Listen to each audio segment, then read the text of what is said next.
Ողջույն, Եվրոմեդիա 24-ի տաղավարում այսօր հրավիրել ենք Ժիրայր Սեֆիլյանին։ Ողջույն, պարոն Սեֆիլյան։ Ողջույն։ Շնորհակալ ենք, որ եկել եք մեզ մոտ, եւ այսպես առաջին հարցը հոկտեմբերի 27-ի գործով առանձնացված մասով դուք հարցաքննվել եք Սամվել Բաբայանի այսպես հարցազրույցից հետո ինչն էր պատճառը, ինչու Սամվել Բաբայանը 25 տարի հետո հիշեց այդ մասին։ Եվ արդյոք առերեսում եղել է կամ պետք է լինի, մամուլում այդ մասին եւս գրվեց։ Նախ ասեմ, որ հիմնականում այս դարիների ընթացքում փորձը մեզ հուշել է, որ փամփասանքներին հիմնականում պետք չէ պատասխանել, սակայն երբ փամփասանքները ունենում են մեծ հնչեղություն, ստիպված պատասխանում ենք։ Գուզեմ ասել, եթե Բաբայանի այդ հայտնի հայտարարությունը այսպիսի հնչեղություն չունենար, այժմ ես այս հարցին չէի պատասխանի, որովհետև մեր ժողովուրդը հոգնել է այս հրաբարակային իրար այսպես մեղադրանքներից, դու սխալ ես, ես ճիշտ եմ, իրար սևացնելուց, առհասարակ նույնիսկ կարևոր չէ այս օրերին մեծ հաշվով որ կողմն է ճշմարիտ, որ կողմը գեղձ, մեծ հաշվով այդ ամեն ինչը մեր ժողովուրդը շատ դժգամությամբ է ընդունում, այդ պատճառով նաև արժեր չպատասխանել, սակայն ինչպես ասեցի, քանի որ հնչեղություն մեծ է, ստիպված ենք պատասխանել, եթե ոչ լուր որ մնաք, ասեն ինչու եք լուր մնում, ուրեմն այդ գեղձիկը ճիշտ է։ Ինչպես ասեցի, Բաբայանի կողմից այդ հայտնի հայտարարված փառագաբակցությունը ամբողջությամբ գեղձիկ է եւ այստեղ զարմանալին նաեւ այն է, որ առհասարակ եթե որևէ դեղեցություն շրջանառության մեջ է մտնում, պատկան մարմինները նախ եւ առաջ այդ դեղեցության ճշմարիտ լինելու հանգամանքը պետք է ստուգեն դվյալ այն մարդը, որ դրել է շրջանառության մեջ, այսինքն այս դեպքում պետք է առաջնահերթորեն քննչական կանչվեր Բաբայանը, այլ ոչ թե ես։ Բայց քանի որ մեր մոտ ամեն ինչ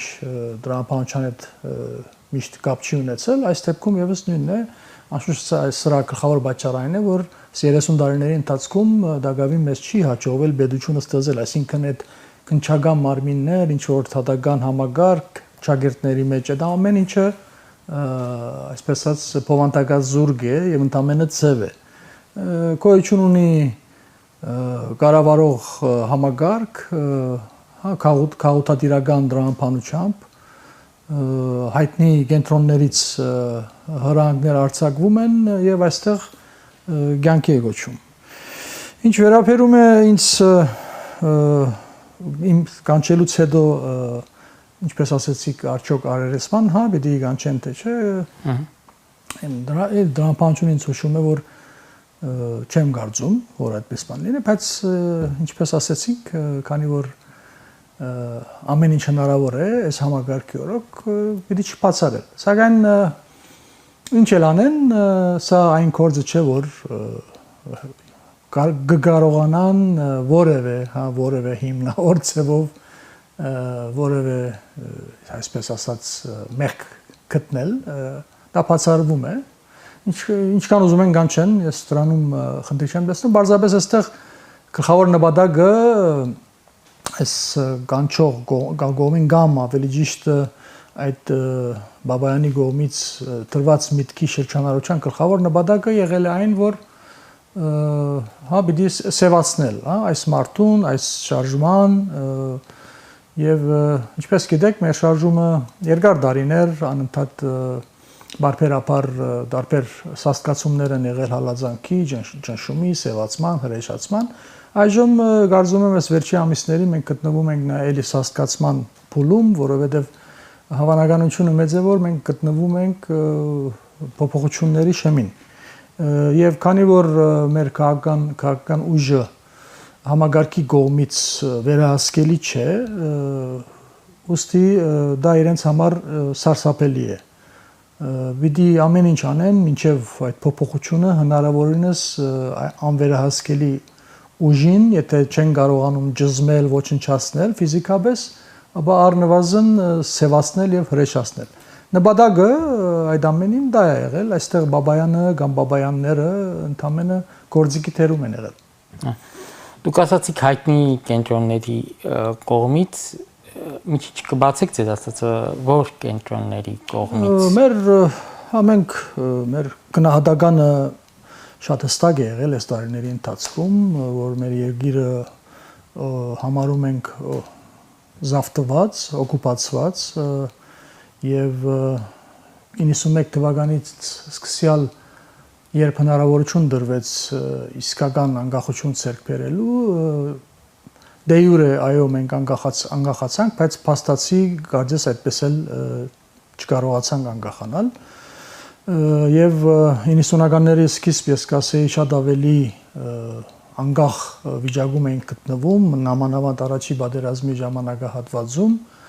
սակայն ցավոք 94-ից հետո, 95-ից հետո, 6-ից հետո շատ սրընթաց սկսեցինք մենք այդ հնարավորությունը կորցնել անկախություն ցերկ բերելու։ Պարզ է, երկար ժամանակ մեր երկիրը կառավարվել է Մոսկվայի կողմից, Կրեմլի կողմից եւ վերջի կատարված ողբերգությունից հետո, այսինքն նկատի ունեմ Արցախի հատեկուզ ասենք ժամանակավոր գորուստից հետո մենք նաեւ ականադեսը դարձանք, որ այսօր արդեն եթե Ռուսաստանը Կրեմլը ունեցել է երկար տարիներ մեծ ազդեցություն, այսօր նաև մենք ականադես ենք թուրքական կողմի ազդեցության մեծ չափի։ Ուստի կարող եմ ասել այս թշնամական կենտրոնների կողմից հիմնականում կառավարվում է այսօր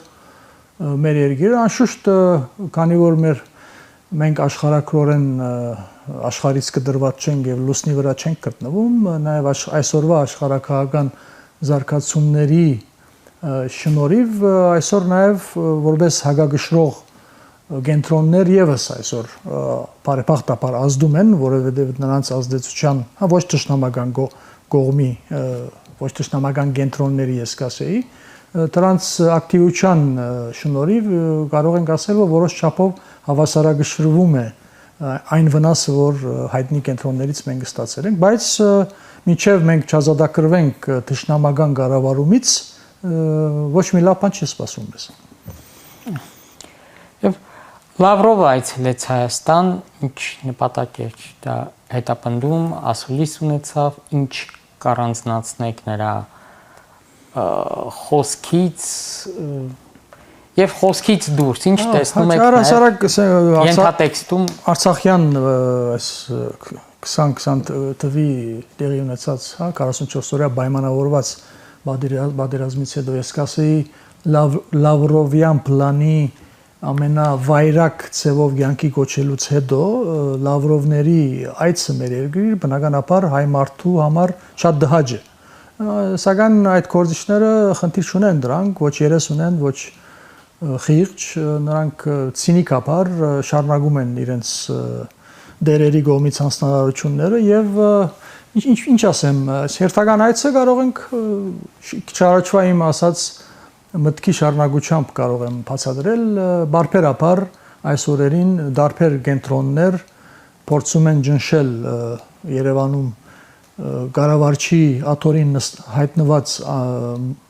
մարդուն ասելն էլ դժվար է երևույթին եւ մենք մանավանդ վերջի 2-3 տարիների ընթացքում մենք տեսնում ենք թե ինչպես մեր երկիրը կառավարվում է ամբողջությամբ դրսից եւ ինչպես ասեցի եթե այդ ոչ թշնամական կենտրոնների միջամտությունը եթե չլիներ այս վերջի 2-3 տարիների ընթացքում մեր գորուստը շատ ավելի մեծ էր լինելու բարեփոխտապար այդ միջամտությունը կա ուստի կարող ենք ասել այս այցի գլխավոր նպատակայինն էր որ հերթական անգամ Կրեմլը փորձելու է իր ջնշումը բանեցնել այդ երևույթի վրա իրենց առաջնահերթ խնդիրները լուծելու համար բնականաբար այստեղ բոլորս էլ հասկանում ենք որ առաջնահերթ այսօր Կրեմլի եւ թուրքական կողմի համար միջանցքն է, որը ինչպես տեսնում ենք, այդպես էլ նրանց չի հաջողվում, արդեն դարիներ է չի հաջողվում, նրանք դրան պետք է հասնեին նոյեմբերինից կարճ ժամանակ հետո պետք է այդ նպատակին հասած լինեն, բայց բարեբախտաբար նրանց ուժը չի բադում, ես կասեի մանավանդ Ուկրաինայի պատերազմից հետո նրանց ուժը չի բադում այդ դավադիր ծրագիրը միջև վերջ դանելու։ Ինչու չեն կարողանում հասնել։ Օրինակ անվտանգության խորհրդի Ինչու չեն կարողանում, որովհետև նրանց ուժը չի բադում։ Ինչպես օրինակի համար մենք տեղյակ ենք, որ հավանաբար քան 6 ամիս է, 1 տարի է կամ ավելի է Կրեմլը նպատակ ունի Կապանում հյուպատոսարան բացի։ Ինչու չեն կարողանում բացել։ Արմեն Գրիգորյանը անգամը ճղացկվել էին, որ ամիսներ առաջ նույնիսկ Զախարովայի մագարտակով փորձում էին ինչ-որ լուտանքներ տեղ հասցնել, որ ով եղաք, որ թույլ չեք տալիս։ Եվ այստեղ վստահաբար թույլ չդվողը Փաշինյան երևույթը չի։ Ինչպես ասեցի, մեր երկիրը այժմ կառավարվում է դրսից ով ավելի ուժեղ ճնշում կփանեցնի ըստ այդմ։ Եվ այսպես այս 3 տարիները այսպես անցան կարող ենք ասել։ Եվ այստեղ անշուշտ մենք բեզի պիտի մտահոգի եւ ավելի շատ մենք պետք է խոսենք, մենք հայերս ինչ ենք անում։ Այս ամեն ինչը հասկանալի է եւ եթե մենք հայերով չկարողացանք առաջիկա ժամանակներում գործող քաղաքական ներկայապնակը, որ արգա է, որ ամբողջությամբ վերահսկվում է թշնամի կենտրոնների կողմից, եթե մենք չկարողացանք այդ արգա քաղաքական դաշտին այլանդրանք ներկայացնել մեր ժողովրդին եւ ժողովրդի աջակցությամբ փոփոխությունների գնալ, ապա որևէ լավ բան պիտի չսպասել եւ ոչ էլ պետք է մեծ սպասելիքներ ունենալ, նույնիսկ այն կենտրոնները, որոնք թշնամական դրամատրված չեն Հայաստանի Հանրապետության նկատմամբ եւ հայ ժողովրդի նկատմամբ, եւ մի օր գզարտենք, լսենք նրանք որոշել են ուղիղ կառավարման անցնել դվյալ փոքրիկ հանրապետությունում եւ բնականաբար այդ նոր կառավարիչները, որը պիտի հայտնվեն դրսի նշանակման շնորհիվ կամ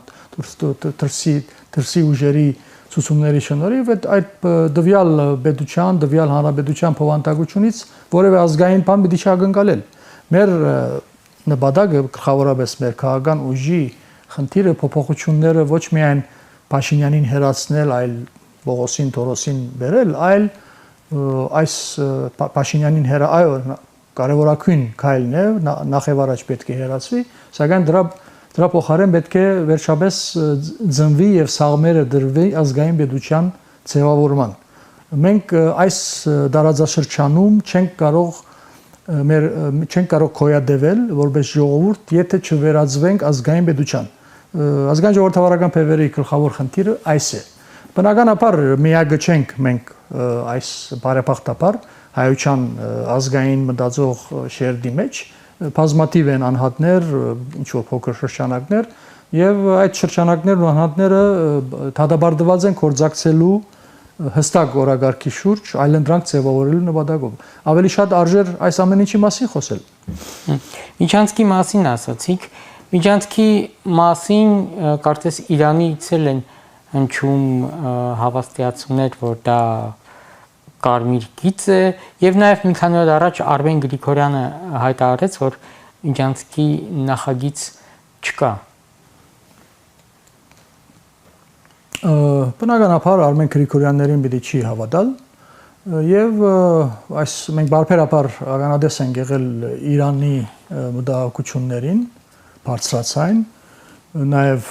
ինչու՞ չէ նաև արևմտյան տարբեր երկրների դեսպանների այցերը մենք միշտ պետք է ուշադիր լինենք, հատ բադահական չեն այդ այցերը դեպի Սյունիք, մասնավորապես Ֆրանսիայի դեսպանը շատ ակտիվ է,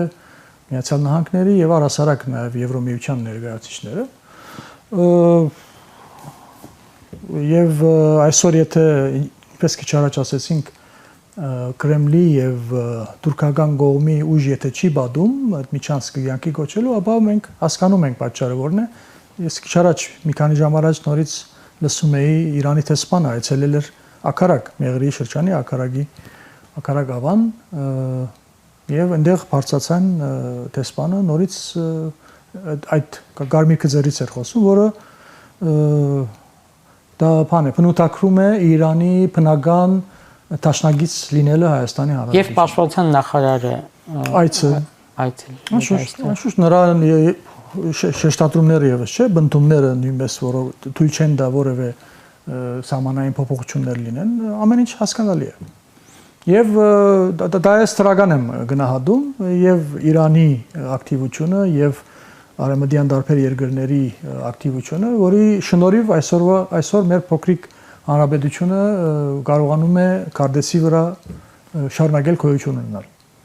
Իսկ մենք հայերս ինչ ասեմ, թերացում բառը շատ մեղմ է բնութագրում, հա մենք ամեն ինչով զբաղված ենք, բացի մեր երկրի դեր կանգնելու գլխավոր խնդրից։ Այս խոսքը վերաբերում է եւ հայրենաբնակ հայության եւ սպիրկի։ Բայց ինչպես ասեցի, արգա է մեր ժողովրդում մի շերտ, որը ունի ազգային մտածելակերպ, որը մտահոգ է հայրենիքով, որը պատրաստ է հայրենիքի համար գնալու զոհությունների։ Սակայն ցավը նրա մեջ է, որ այս շերտը այդպես էլ չի կարողանում իմիգալ հստակ օրակարգի շուրջ եւ ժողովրդին նաեւ մոբիլիզացնելով քայլեր ցերնարգելու քիչ հաշվային ասած օր առաջ ազգային պետության ստեղծելու գործը կյանքի կոչելու։ Ոստի մեր բոլոր, հա, ես այս մասին որևէ առիթ չեմ թողում, նաև տարբեր թեմաներով հարցազրույցների, որ հրավիրվում ենք, այս հարցը բարձրացնելու եւ այս մտահոգությունը հերթական անգամ նաև ուղղելու այդ ազգային մտածելակերպ ունեցող անհատների եւ շրջանակներին, որոնք իրենք բոլորը միայն բևերը չէ որ պետք է, հա, նախաձեռնող լինի, բոլորը պետք է ակտիվ նախաձեռնող թերում լինեն, որովհետեւ հնարավորինս շուտ այդ այլընտրանքը ձևավորվի այսօրվա այս հրեշային կառավարումը, որ արգա է մեր երկրեն ներս եւ որը հերթական անգամ փորձում է վերարտադրվել, հա, բոլորս ականադեսն ենք, արդեն սկսվել է այսպես ասած նախընտրական ժամանակաշրջանը եւ հերթական անգամ սև սպիտակ խաղալով, հերթական անգամ նախքին ներկա խաղալով փորձ է արվում չեզոքացնելու որևէ այլընտրանքի ձևավորումը։ Ոստի ընդհանրակը պիտի լինի մեր գործը պետք է լինի այդ այլընտրանքը ձևավորելու եւ ակտիվ կոորդինացիայով ջեղկելու այդ բադը, որ այս իշխանություններին երկար տարիներ է հաջողվել է, որ ժողովուրդը չտեսնի որևէ ազգային գլուխի սաղմեր ձևավորող քաղաքական ուժ կամ ուժեր։ Բացի Իրանի պաշտոնյաներից Լավրովն էլ էր երեք հայտնում Հայաստանի տարածքային ամբողջականությանը իր աջակցությունը, ինչպես նաև հայտնում էր, որ Հայաստանին ուկրաինացում չի սպառնում, քանի որ Հայաստանը Ռուսաստանի բարեկամ երկիր է, այստեղ, չգիտեմ, ռուսական դպրոցներ չեն փակվում, ռուսերեն լեզուն չի արգելվում, եթե մենք գնանք այլ ուղղությամբ, արդյոք մեզ սպառնում է այդ ուկրաինացումը։ Նախ պիտի ճշտել, որ այսօրվա Ռուսաստանը կամ Կրեմլը քաղաքական ղեկավարություն չի կարող բարեկամական վերաբերմունք ունենա այ ժողովրդի նկատմամբ։ Այսինքն Ռուսաստանը երբ որ խոսվում է ռազմավարական դաշնակիցն է Հայաստանի, դա պետք է ճակերտների մեջ վերցնել։ Այս մասին դարիներ խոսել ենք, մեծամասամբ ընկալելի չի եղել մեր խոսքը, հայտնի պատճառով, որովհետև քարոզչան մեքենան տասնամյակներ հագարակ քարոզչամբ է զբաղված եղել եւ ունեցել է իր մեծ ազդեցությունը։ Սակայն Արցախյան վերջի անցուդարձերից հետո ես նկատի ունեմ հայտնի 44-օրյա պայմանավորված պատերազմը եւ դրա հետևանքը, հա, նաեւ ամբողջությամբ Արցախից հայ ժողովրդի դուրս բերումը, այս ամեն ինչից հետո ժողովրդի մեծ մասը այսօր հասկանում է, որ ոչ միայն Ռուսաստանը բարեկամ չի կարող լինել, նաև թշնամական է եղել վերաբերմունքը։ Ոստի Լավրովների այդ հայտարարությունները շատ ցինիկ է հնչում, դա Հայաստանի տարածքային ամբողջականության չադակովն են դառնում, շատ սինիկ է հնչում, այն դեպքում, որ մենք հիշում ենք 44-օրյա պատերազմի ընթացքում ռուսական կողմի ռազմաքաղաքական ղեկավարության ազդեցությունը Հայաստանի ռազմաքաղաքական ղեկավարության վրա ինչպիսի ճնշումներով բարդացրեցին, որ պատերազմի արդյունքը լինի այսպիսին։ Միջայլոց արժի նաև հիշեցնել մեր ժողովրդին, որ Լավրովը նույնիսկ ցևի համար 3 կամ 4 օր չհաջեցավ բարձրանալ ձիզեռնակապերտ, մեր սիրելի Ռուսաստանը, այն դեպքում, որ մենք ամիսներ մոտ 1-1.5 ամիս առաջ հիշում ենք Գերմանիայի նախագահն էր եկել այստեղ եւ մենք ունեինք դեղեցություն, որ օրագարկից ձիզեռնակապերտ այցելելու պրոտոկոլային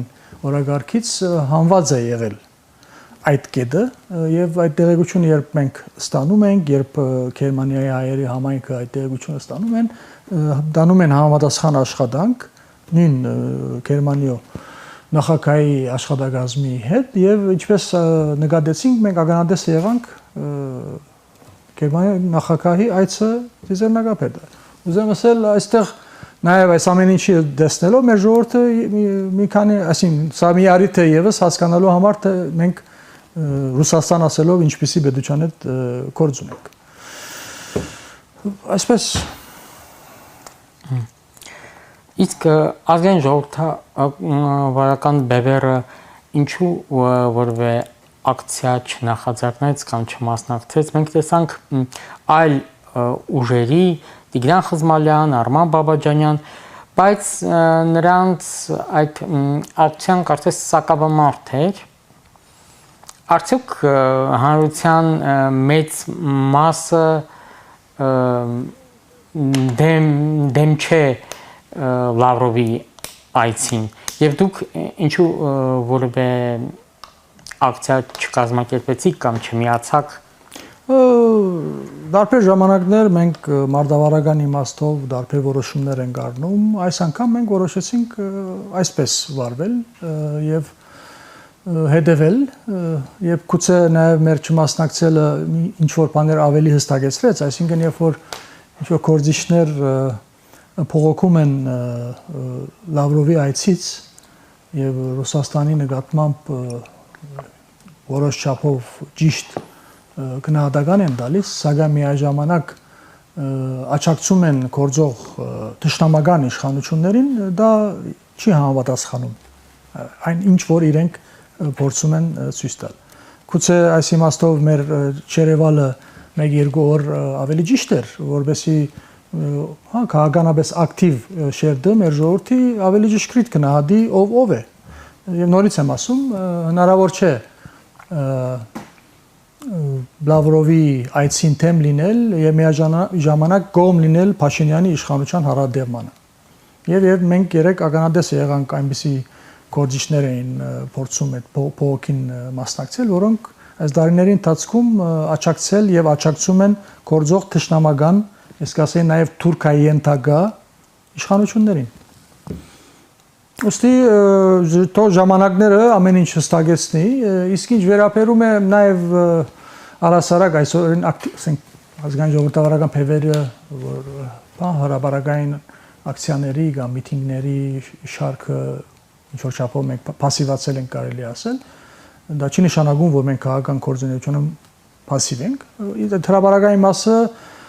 որ այդպես է, դա բաճարներ ունի, նաեւ բաճարներից մեկը այն է, որ մեր ժողովրդի մտքի հոգու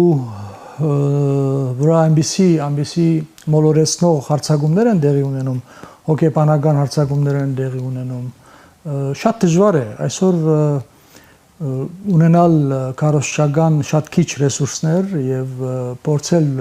ճշմարտությունը դեղ հասցնել ժողովրդին, որովհետեւ ժողովուրդը կարողանա իր մասնակցությունը բերի որևէ կարևորագույն հարցի, դա շատ դժվար է։ Դրա համար այդ ուղղությամբ մենք աշխատում ենք, կաշխատենք եւ բնականաբար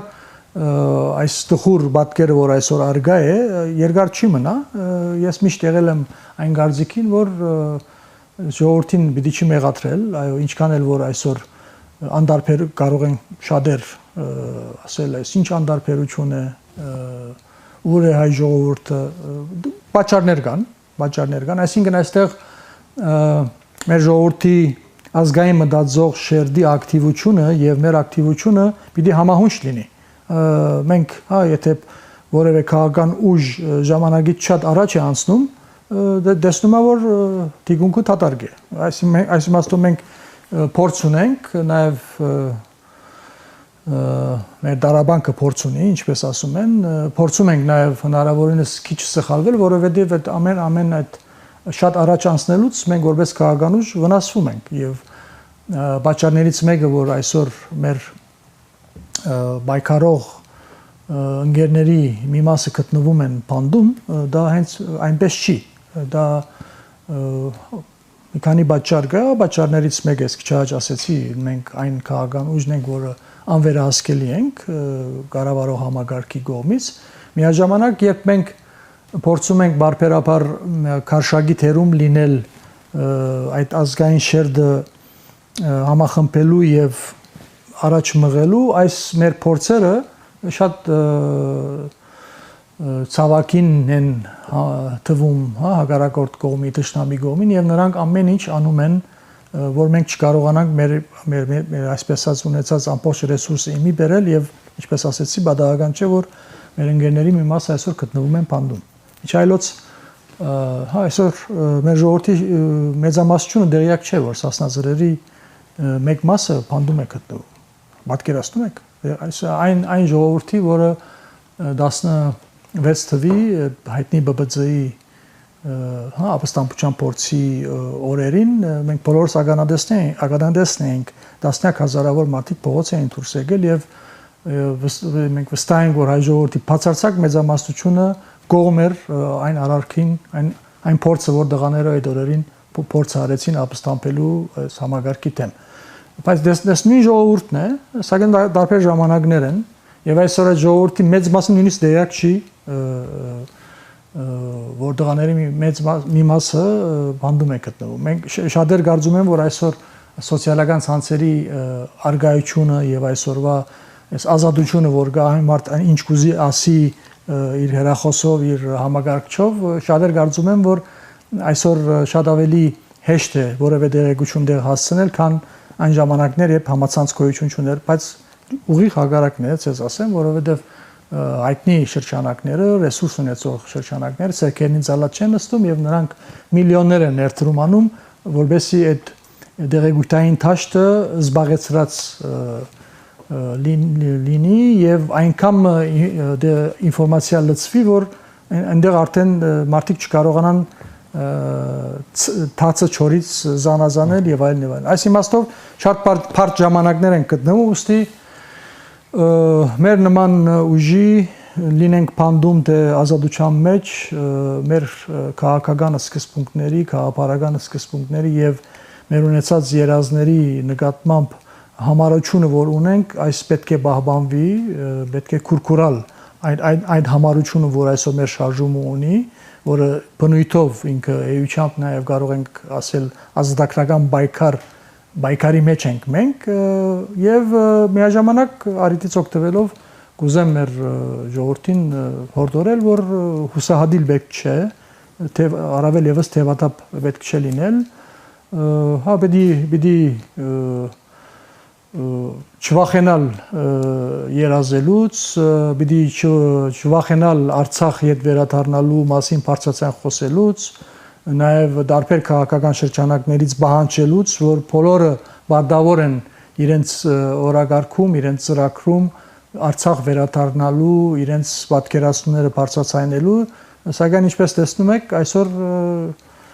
շատեր չեն խոսում, նույնիսկ Արցախ հետ վերադառնալու մասին բացարձակ մեծամասնություն այսօր չի խոսում, քան ինչու, որովհետև նախապատրաստական, այսպես ասած, նախընտրական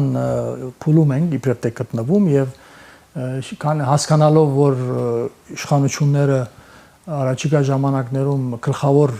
իրենց, այսպես ասած, միտքը գաղափարը, որ մեր ժողովրդին կարողանալու են իրենց դեպի իրենց կողմ դանել, դա խաղաղության միտքն է, խաղաղության գաղափարն է եւ այս այն շրջանակները ուժերը, որոնք պատրաստում են ընդրություններին, նրանք այսօրվանից շատ զուսպ են եւ չեն ուզում որևէ միտք արտահայտել, որը այսպես ասած իշխանությունները կարող են այդ միտքը օգտագործել իրենց դեմ, այսինքն քանի որ իրենց կարծիքով կամ հավանաբար նաեւ ճիշտ է, բոլոր ժողովուրդներն էլ պատերազմ չեն ուզում, բայց ինչ է նշանակում, եթե պատերազմ մեծամասնությունը այսօր այ ժողովրդի պատերազմ չի ուզում եւ դրա գինը Արցախ չվերադառնալն է, ապա դա մենք մերժում ենք։ Եվ ինչ է նշանակում, եթե մեծամասնությունը որոշել է կործանել մեր հայրենիքը, դա չի նշանակում փոքրամասնությունը պիտի ենթարկվի այդ մեծամասնությանը։ Ավելին ես կարող եմ ասել, պատմությունն էլ վկա, որ մեր ժողովուրդների, առհասարակ ժողովուրդների, ոչ միայն մեր ժողովրդի, ճակատագիրը միշտ էլ փոքրամասնություններն են գերդել։ Այս իմաստով եւս ես կհորդորեմ մեր ժողովրդի այն շերտը, որը ունի ազգային մտածելակերպ, նրանք մնան իրենց սկզբունքների վրա եւ ինչպես ասեցի քիչ առաջ, շարունակեն բանջողի դերում լինել բոլոր ակտիվ քաղաքական շրջանակներից Արցախ վերադառնել եւ ոչ միայն Արցախ վերադառնալու, նաեւ ինչպես պիտի արվի, որ մեր երկիրը հզորանա, այստեղ միայն Արցախ վերադարձը քիչ է, պիտի արդակին ճիշտ քաղաքականություն վարվի, այս ստրգամտությունից պետք է դուրս գանք, օր առաջ մեր պաշտպանական ռեսուրսը պետք է իմի բերենք, կազմակերպենք եւ հզոր պաշտպանական համակարգ ձևավորենք եւ այլն եւ այլն։ Կուզեմ ասել հզորանալու, մեծանալու մտքերից երբեք պետք չէ զլանալ, հա, այս դխուր պատկերը, որ այսօր արգա է եւ ամբողջ քաղաքական թաշտը ըստ էության զբաղված է մեր ժողովրդին հուսահատեցնելով, մենք հագարակն ենք հորդորում մեր ժողովրդին։ Հասկանում ենք, որ մեր ցայնը շատ հերուները չի լսվում, բայց մենք համառորեն շարունակելու ենք այս աշխատանքը, այնինչ արել ենք եւ անում ենք։ Որն է այդ լավատեսության հիմքը եւ արդյոք իրատեսական է այսօր Արցախ վերադարձի մասին խոսելը։ Դες կարող են մեղադրել այսպես իրացիոնալ պնդումներ անելու մեջ։ Այդպես չէ, զորօրինակ 92 թվական Արցախյան պատերազմի տոհոբոհը, երբ Դագավին Շուշին ազատագրված չէր, այդ օրերին Ստեփանագերդում կային մարդիկ, որոնք խոսում էին ոչ միայն Շուշին ազատագրելուց, այլ նաև Ագնան ազատագրելուց, ինչպես ադրբեջանցիք ասում են Աղդամը, կամ ինչպես Սերժ Սարգսյանն էր ասում, կամ բոլոր նախագահները։ Կամ ինչպես շրջապակված 92 թիվ Շուշին Դագավին ազատագրված չէ, Արցախը շրջապակված է, ցամաքային ճանապարհ չկա եւ շատ սնումը Արցախի այդ օրերին, գղզյակ Արցախի ընդամենը օրը կամ մի քանի օրը 1, 2, 3 ուղղաթիռ ընդամենը սա է եղել։ Եվ ժողովրդի մեծ մասը ոտով էր շարժում, արդեն վարելիք չկար, ես այդ օրերին այնտեղ եմ եղել։ Եվ պատկերացրեք այդ օրերին կային մարդիկ, որոնք, ինչպես ասեցի, խոսում էին Ագնայի ոչ միայն Շուշի ազատագրումից եւ Պերցոր ազատագրելով ցամաքով միանալու Հայաստանին, այլ նաև Ագնան ազատագրելուց էին խոսում։ Ագնան այն քաղաքն է, որ ասենք իր հեղինակությամբ կարող ենք ասել Ադրբեջանի երկրորդ քաղաքն էր։ Եվ սակայն այդ 92-ին, երբ որ ինչ-որ մարդիկ այդ միտքը հայտնում են, շատերն ասում են, ինչ անիրադեսական մտքեր եք հայտնում։ Վերջացրեք ձեր այդ երազները։ Կամ նույն 92-ի ես հիշում եմ սեպտեմբեր ամիսն էր, արդեն Շահումյանի անգումից հետո Մարտակերտի մեծ մասի գրաված էր, մեծ մասը Արցախը նորից փոքրացման ընթացքի մեջ էր, այդ օրերին կային մարդիկ, որոնք դեպի Արաքս իջնելու մասին խոսում էին։ Եվ այդպես էլ եղավ։ Ինչպես մեզ հաջողվեց Ագնանները ազատագրել, այդպես էլ դեպի Արաքս իջնել եղավ։ Ասածս ինչն է, այսօր Ցեզ կարող է թվալ, որ այնինչի մասին հզոր Հայաստանից երբ մենք խոսում ենք, դա իրացիոնալ է, ոչ իրադեսական է, այդպես չէ։ Դե ինչու եմ ինչու ենք նաև լավադես, ես անցամբ ինչու եմ նաև լավադես, այդ լավադեսությունը նաև հիմք ունի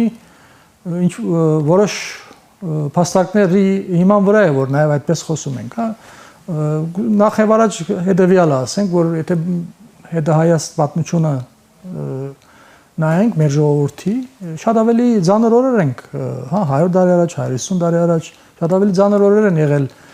եւ մենք հայ ժողովուրդը կարողացել է հաղթահարել եւ այդ ամենա դժվար օրերից հետո նույնիսկ ծնել 18-20 թիվ անկախ պետություն, որը եթե 1900-ականների սկիզբ, եթե այդ մասին որը մեկ միտք հայտներ, գասեին այս երազողն ով է, ովքեր են։ Այսօր այսինքն ինչքան էլ որ, հա, այս որ վերջի ողբերգությունից հետո հարվածը շատ մեծ էր, ես նկատի ունեմ Արցախի թեկուզ ժամանակավոր գորուստի եւ ժողովրդի ամբողջությամբ դուրս գալը, շատ ծանր հարված է, սակայն մենք եթե նայենք ֆիզիկապես իմիկալու մեր ունեցած ռեսուրսը այսօր շատ ավելի մեծ է, քան 100 տարի առաջ հնարավոր չէր, որ հետո հնարավոր դարձրին։ Այսօր էլ շատերին թվում է, որ այս բարակդվածությունը հնարավոր չէ վերացնել հայ ժողովրդի, բայց մենք կարծում ենք հնարավոր է։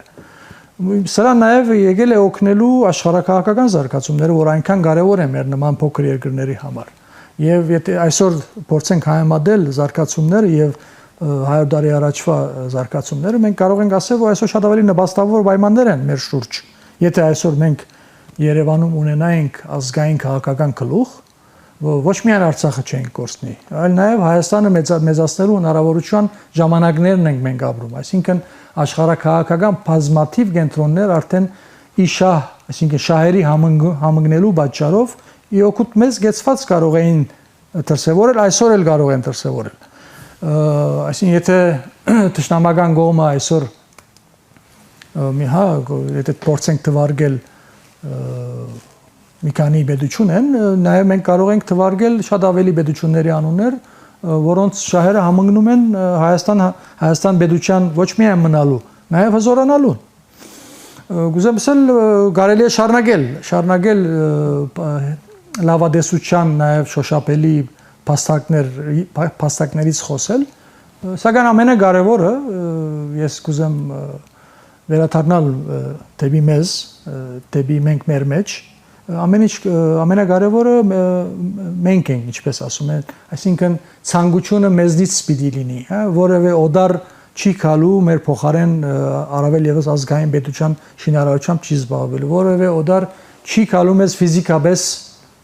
չի պաշտպանելու, դա մեր բարդականությունն է, որը այսօր մենք գոբիտ ցևով թերանում ենք եւ այս խնդրով է, որ մենք գլխավորապես պետք է զբաղվենք, որով մենք որպես քաղաքական ուժ զբաղվում ենք։ Իսկ ովքեր են այդ ճանապարհին կամ ոչ երկրներն են մեր դաշնակիցները։ Օրինակ դուք որպես արևմտյան արժեքների կրող քաղաքական ուժ, ինչպես ընդունեցիք այն տեսակետը, երբ 2016 թվականի դեպքերի մասին Միացյալ Նահանգների դեսպանը նշեց, որ չի ողջունում բռնությունը։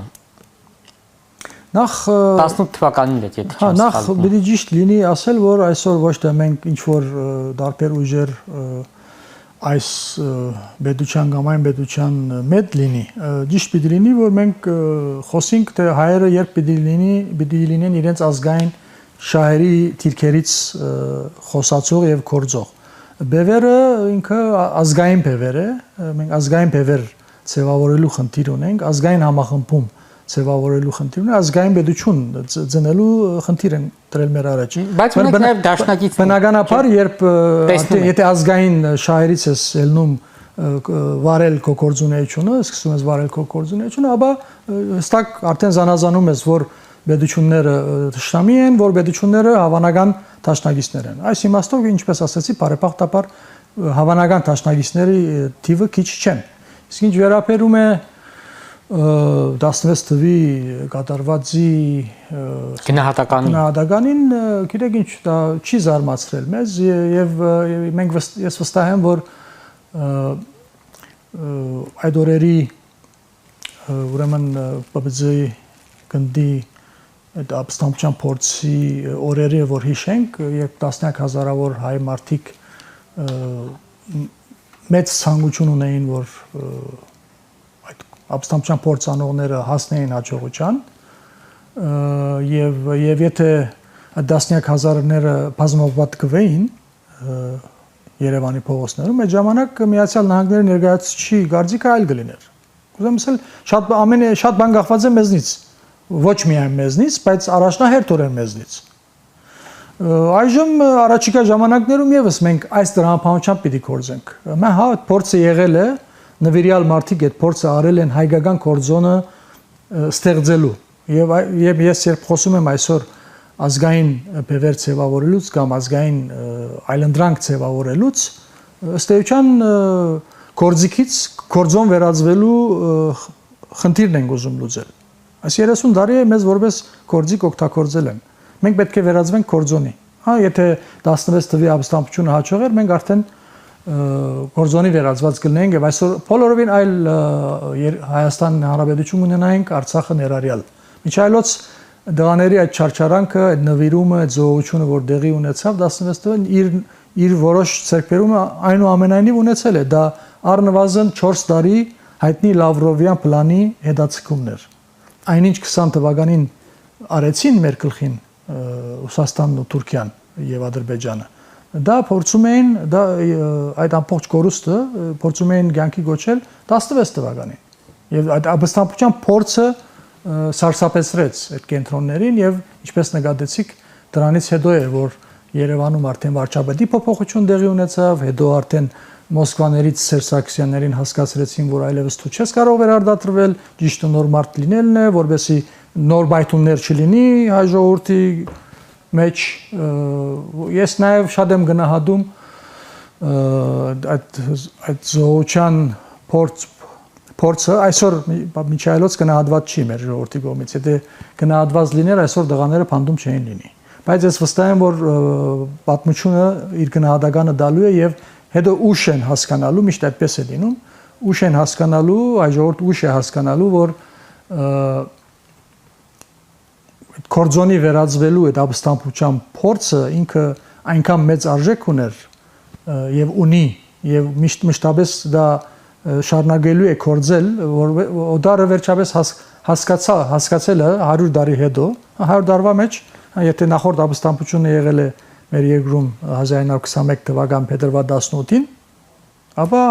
կարող ենք ասել, որ 100 տարի հետո եղել է նոր ապստամբության փորձ։ Եվ այդ փորձը եւ այդ ինքնիշխանության ցկտման նվիրումը եւ այդ կամքը եւ այդ հերոսական նաեւ այդ դրվագները միայն մեր ազգի մասին օդարի առաջ վարգը բարձրացնող հանգամանք է, որը այնքան կարևոր է քաղաքականության մեջ։ Ոստի այնպես գուզեմ ասել, որ այդ զոհությունը ամբողջությամբ իզուր չի եղել ու արգա են ցերկբերումներ, որի մասին այլ ցերկբերումների մասին երկար կարելի է խոսել, սակայն շատ ավելի ճիշտ լիներ խոսել այդ ամենի մասին, երբ տղաները ազատության մեջ լինեին, եւ այսօր շատ դխուր է, շատ ջնշիչ է մեր նման ուժը իր բայկարը շարունակի, երբ իր ընկերների մի մասը հանիրավի ցևով, օդարի թելատրանքով, բարդատրմամբ արգա թուրքահպատակ իշխանությունների այսպես ասած կատարմամբ գտնվում են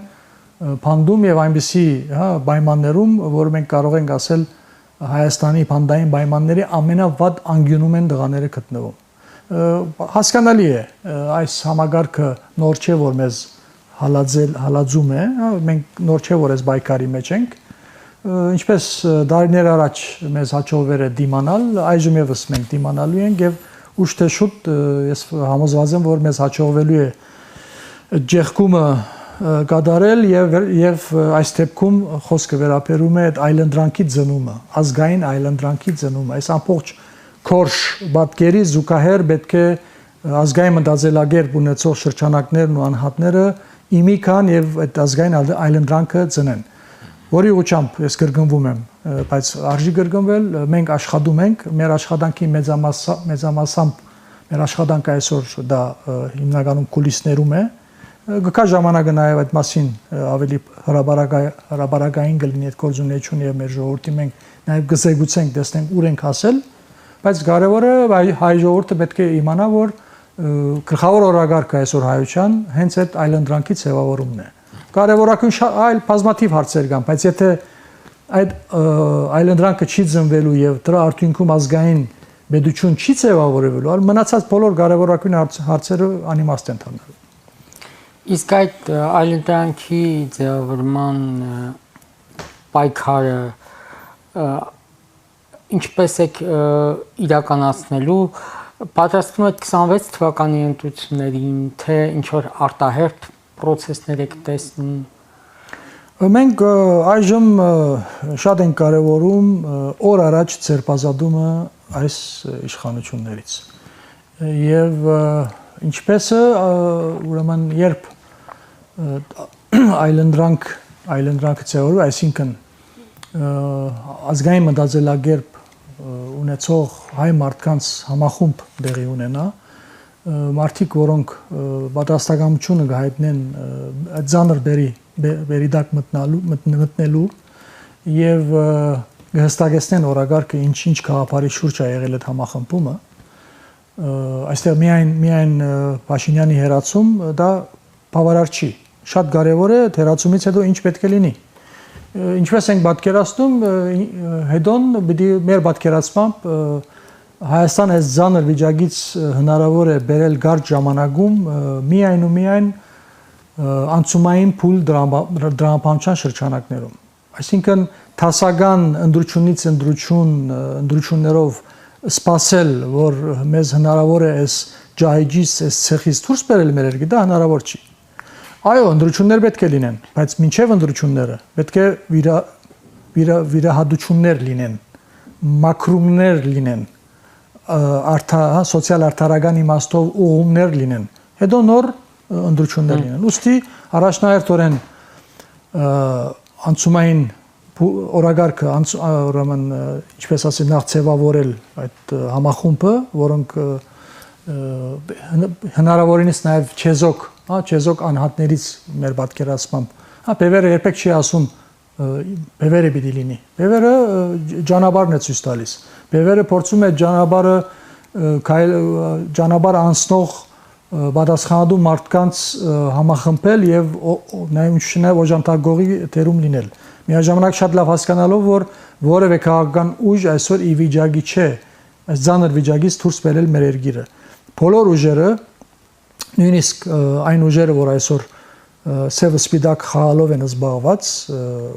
մեծ հաշվով իօկուտ իշխանություններին, բայց նույնիսկ այնտեղ կան ուժեր, շրջանակներ, որոնք իրենք էլ պիտի հասկանան, որ իրենք եւս պետք է առաջիկա ժամանակներում, երբ ձևավորվի այդ ազգային այլընտրանքը, որը իմ կարծիքով պիտի լինի հնարավորինս չեզոք դիրքերից, իրենք եւս դատապարտված են օժանդակելու եւ սակայն պատասխանատվությունը վերցնող անհատները պիտի հնարավորինս անխոցելի լինեն, որովհետեւ կարողանանք ժողովրդային համախմբում իրականացնել։ Շատ կարևոր է ուրեմն գանչողները ովքեր են լինելու, այդ բերը վերցնողները ովքեր են լինելու անցումային փուլի եւ շատ կարևոր է խոսույթը, ինչպեսի խոսույթը պիտի օգտագործվի, որ այդ համախմբումը դեղի ունենա, որովհետեւ ինչպես ասում ենք, փոփոխությունը պետք է լինի ժողովրդի բարդացմամբ։ Ուստի պետք է ժողովուրդ համախմբում լինի։ Ինչ որ հրաբարակները պետք է լծվեն։ Եվ անցումային փուլի իրականացումից հետո, այսինքն հաջողվեց հերացնել, հաջողվեց գտնել մի խումբ պատասխանատու մարդիկ, որոնք իրենք կստանցնեն անցումային փուլի կառավարումը միաժամանակ խոստանալով, որ չունենալով հերանեկարային քաղաքական ամբիցիաներ, շատ կարևոր է այդ հանգամանքը, շատ կարևոր է։ Եվ նոր այդ վիրահատական դարաբնույթ գործողություններ պիտի կատարվեն, անցումային ծրագիր մասին երկար կարող ենք խոսել, մենք ունենք մեր պատկերացումները, սակայն որոշող ինչպես ասում եմ, մենք միայն պիտի չլինենք, դա պետք է տարբեր շրջանակների կոնսենսուսով դեղի ունենա, նոր միայն դրանից հետո ընտրություններից կարելի է խոսել։ Այսօրվանից պատրաստվել Փաշինյանի օրոք ընտրություններին մենք այդ մասին չենք խոսում, մենք ասեցի ինչի մասին խոսում ենք, մտածում ենք եւ կործում ենք։ Համագործակցության շրջանակի սահմանափակումներ կան, օրինակ Ռոբերտ Քոչարյանի եւ Սերժ Սարգսյանի աջակիցների կամ նրանց գլխավորած ուժերի հետ պատրաստ եք համագործակցել։ Նայեք, միջև պայմանավորված պատերազմի ավարտը, այսինքն 20 թվականի նոյեմբեր 9-ը, մենք մեր ներազգային վիճակը այլ վիճակ էր, 2020 թվականի նոյեմբեր 9-ից հետո այլ վիճակ է։ Մենք այն քաղաքական ուժն ենք եղել, որ դարիներ հալածվելով այդ տարբեր անուններ որ թվարկեցիք տարբեր մարդկանց այդ ուժերի անհատների կողմից իշխանությունների կողմից հալածվել ենք, բայկարել ենք, սակայն միաժամանակ եղել ենք այն ուժը, որը դեկտեմբեր ներողություն նոյեմբեր 9-ից հետո 20 թվականին օրեր անց մենք պատրաստել ենք ընդամենը 2-3 նախատեսությամբ մի կարճ տեքստ եւ թիմել ենք բոլոր քաղաքական ուժերին ներառյալ ծեր մատնանշած ուժերի ներկայացուցիչներին, անհատներին թիմել ենք նաև ուղղակի, այսինքն եթե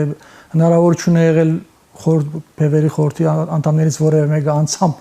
այդ տեքստը դե հասնելու պատրաստ ենք եղել մենք դա անելու եղել է միջնորդավորված այդ օրերին մեր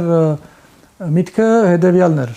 ուրեմն բացի գործող իշխանություններից բնականաբար ամբողջ քաղաքական դաշտը պետք է միավորվեր միջազգային հանրությանը թիմելու օր առաջ միջազգային խաղաբահ զորքեր հասցնելու Արցախ։ Խոսում ենք սա 20 թիվ նոյեմբեր-դեկտեմբեր ամիս։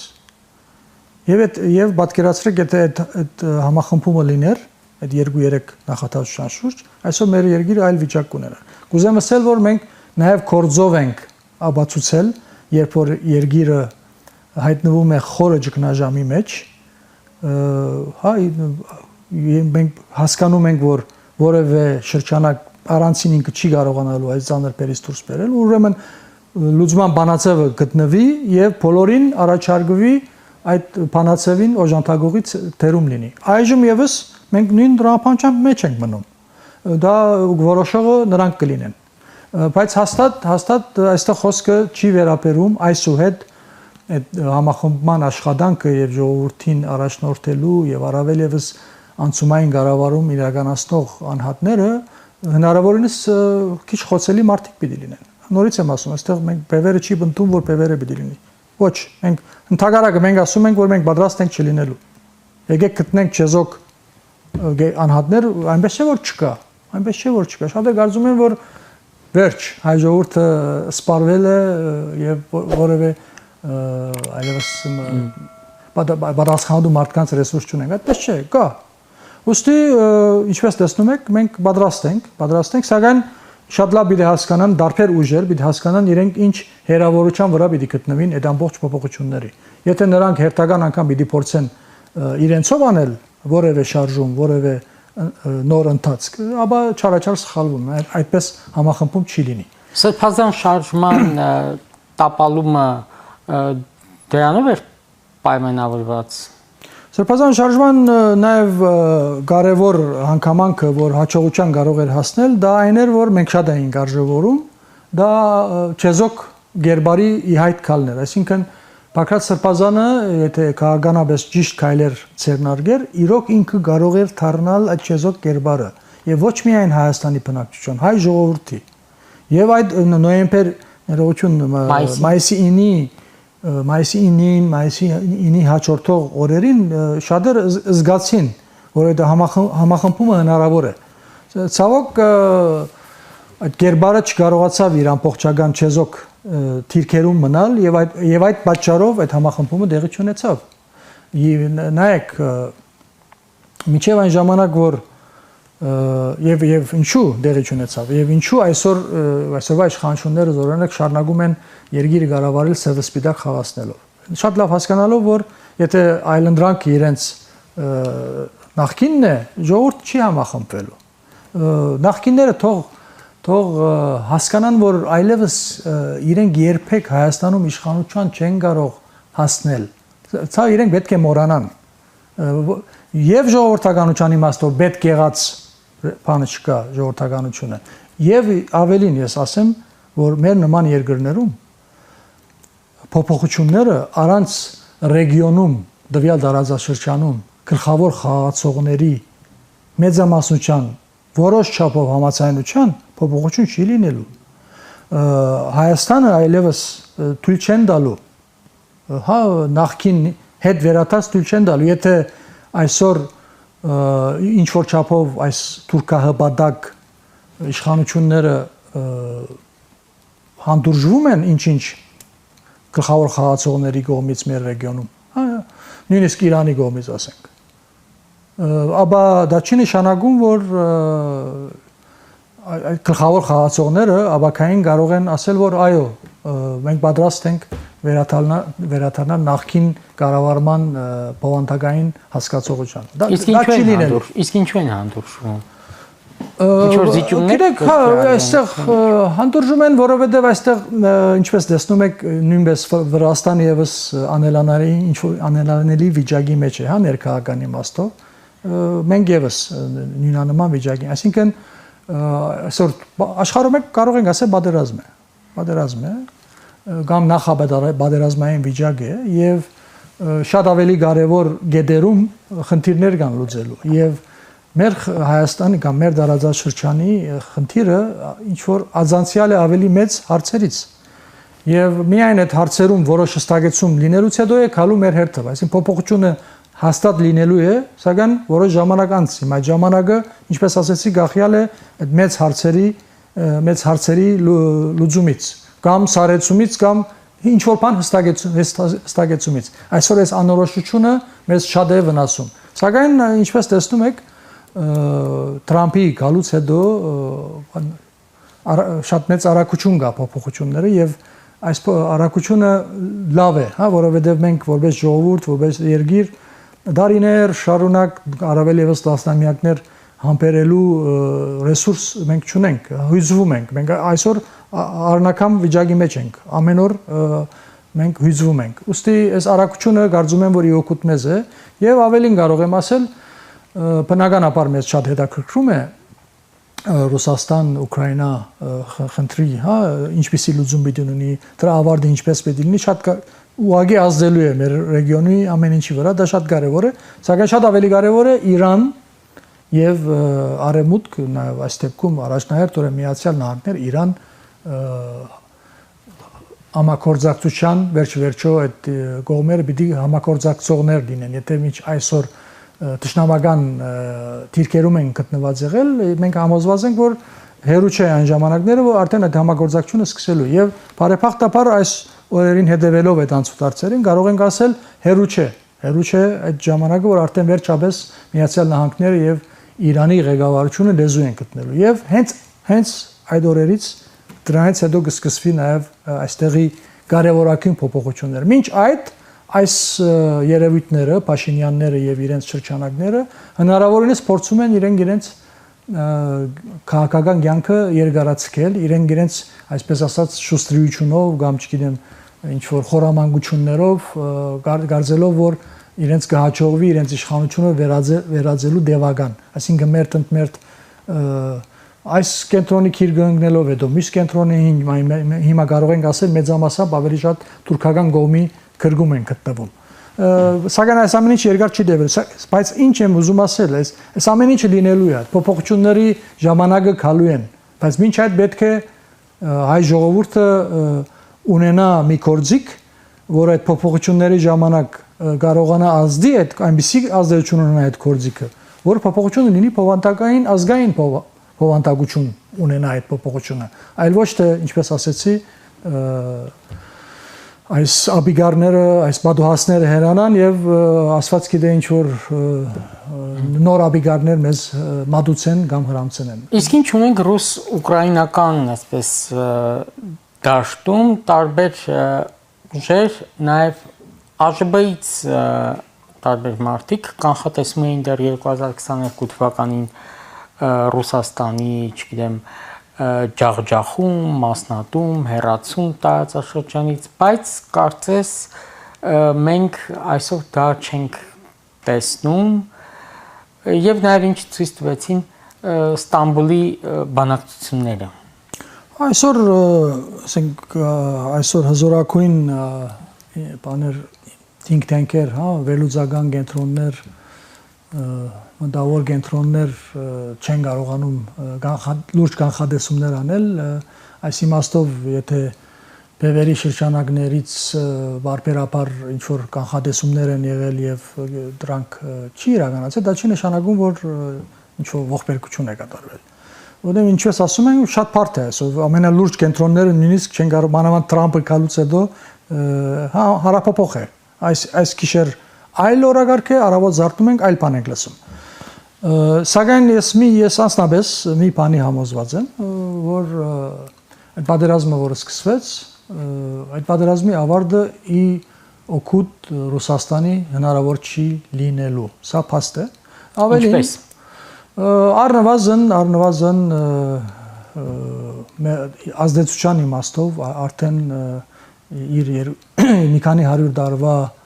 ազդեցությունը հարավային Կովկասում, ինչ մենք որ ասում ենք այսօր Կովկասում, պիտի նա զրկվի այդ հնարավորությունից։ Մեզ հետաքրքրող սա է, հա, մենք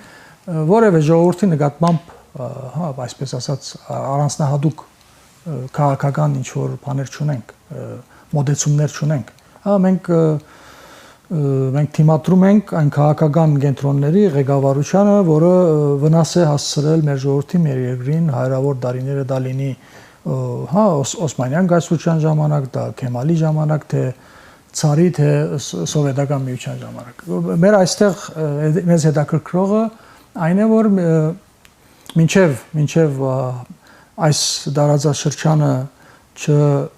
չցերպազատվի ռուս-թուրքական ազդեցությունից, ապա այս տարածաշրջանի ժողովուրդներին լավ բան չի սպասում։ Բայց Ուկրաինայի պատերազմից հետո կարող ենք ասել, որ շատ մոդեցել են այն ժամանակները, որ ռուսական ազդեցությունը ոչ թե թուլանալու է, համարյա վերանալու է, այսինքն արդեն նրանց ազդեցությունը շատ թույլ է լինելու եւ ոչ որոշիչ։ Եվ այստեղ հնարավորություն է ստեղծվում մեր նման ժողովուրդների համար ստեղծելու ազգային պետություն։ Նաեւ այս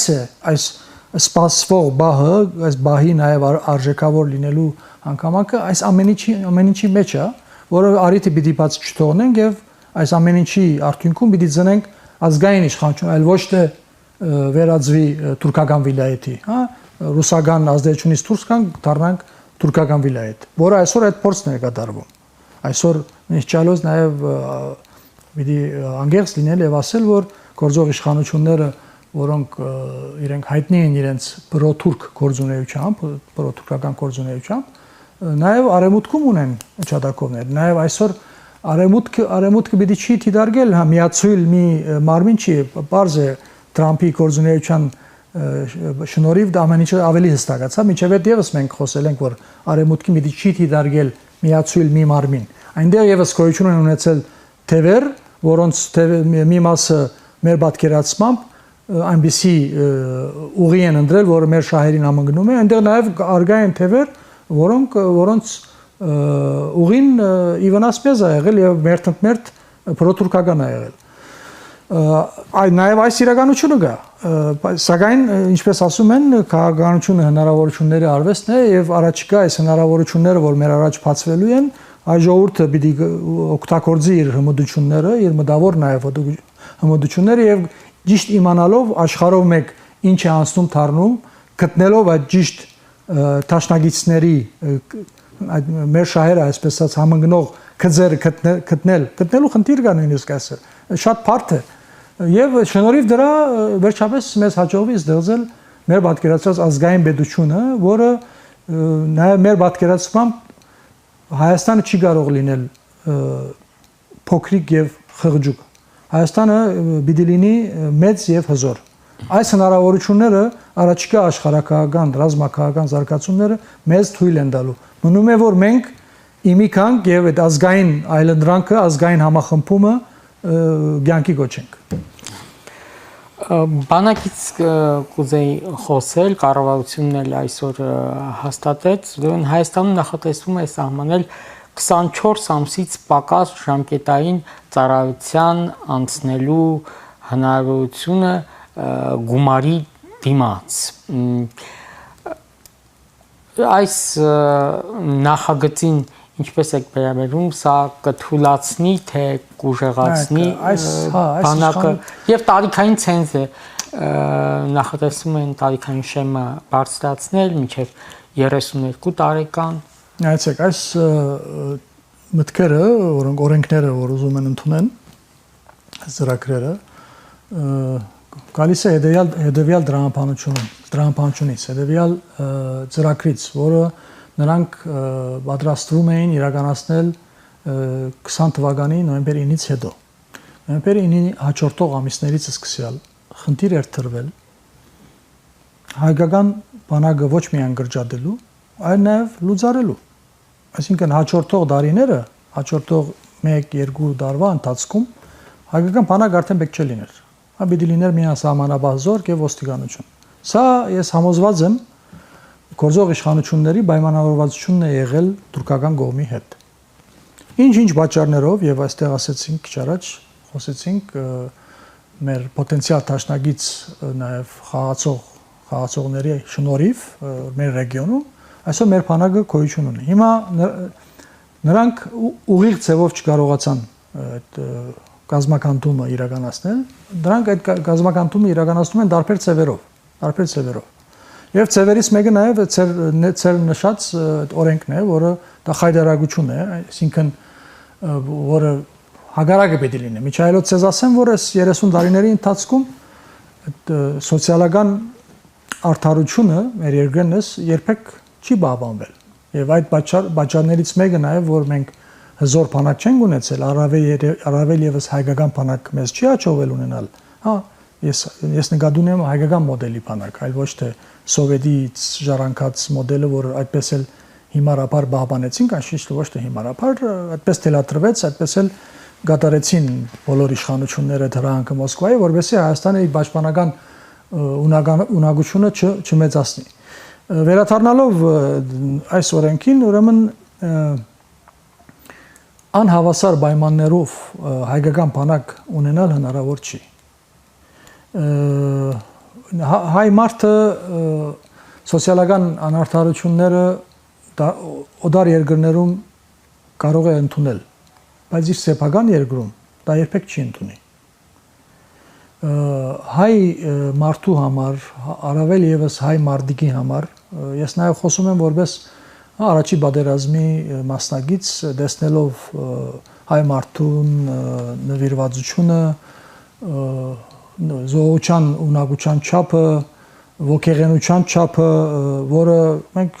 շան հանգիստ կարող ենք մրցակցել, հա, տարբեր ժողովուրդների, տարբեր ազգերի հետ։ Բայց եթե հայ մարդիկը շուրկա եւ իր թիկունքում մտածվի եւ իր թիկունքում տեսնի անարդարությունների շարան, նրա ոգեղենությունը կարող եմ ասել, կարող է հավասարվի 0-ի։ Ուստի ես նույնանման անարդար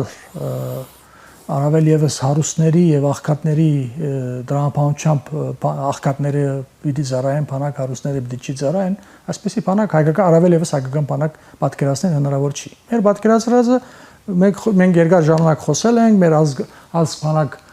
հայեցակարգից խոսել ենք, շատ հագիր լինելու համար, կարող եմ ասել ավելի շոշափելու լինելու համար, պատկերավոր լինելու համար շատերի համար, նույն իսրայելական պաշտպանական համագարքի մոդելը, շվեյցարական պաշտպանական համագարքի մոդելը, երկուսի սինտեզը եւ ինչու՞ չէ նաեւ մեր ժողովրդի, մեր ազգի եւ մեր աշխարհագրական թիրքի առանձնահատկությունները նկատի առնելով Պիտի մենք ձևավորենք մեր պատկերացրած հայկական մոդելը։ Իսկ այսինչ հիմա փորձում են անել, ինչպես ասեցի, եթե նրանք 2-3 տարի առաջ չկարողացան որոշումներով լուծարել հայկական բանակը, հիմա նրանք ինչ որ օրենքներ են մոգոնում, որի հետևանքով չի կարող բանակ մնալ։ Ինչ չէ նաև այսօր զորօրինակ ամբողջ ճակատով մեկ եթե գնաք, կտեսնեք, որ քանի տարի անցել 4 տարի, 5-րդ տարին է պատերազմից հետո։ Ինչ աշխատանք է դարվել։ Հայդարը այդ ամեն ինչը ոչ թե չեն հասկանում ինչ է պաշտպանական համագարկը, այլ արգա է քաղաքական որոշում, որ պիտի չի լինի պաշտպանություն։ Սակայն ինչպես ասեցի քիչ առաջ, նորից հիշենք, շնորհիվ մեր պոտենցիալ դաշնակիցների ակտիվության կարող ենք թվարկել այդ պետությունները։ Իրան, Միացյալ Նահանգներ, Ֆրանսիա, Հնդկաստան, Եվրոմիություն, Հունաստան եւ այլն, բայց կարևորակույնները, եթե այդ միջամտությունը չի լիներ այդ պետությունների կողմից, այսօր այս թավաջանները հասած կլինեին իրենց նպատակին, ելնելով այն հանգամանքից, որ այս ժողովուրդը այսօր այս իր դեպրեսիայի մեջ լինելով, այս բարակդված վիճակը, հիվանդակին այս բարակդվածությունից դուրս չգալու արիթը բաց չեն ուզում, այս թուրքական կողմը չի ուզում բաց թողնի։ Ուստի դրա համար առողջ քաղաքական շրջանակների գլխավոր խնդիրը պիտի լինի այդ բարակդվածության, ապաբարակդվածության process պետք է սկսվի։ Հստակ օրագարկի շուրջ գործակցություն պիտի սկսվի, անկախ ամեն ինչից նախկինում ով ինչ եւ այդ գործակցության արդյունքում պետք է ծնվի ազգային իշխանություն, ազգային պետություն։ Լավ, շնորհակալություն հետաքրքիր զրույցի համար։ Ես հիշեցնեմ, որ այսօր մեր հյուրն էր ԱԺԲ խորհրդի անդամ ռազմաքաղաքական գործիչ Ժիրայր Սեֆիլյանը։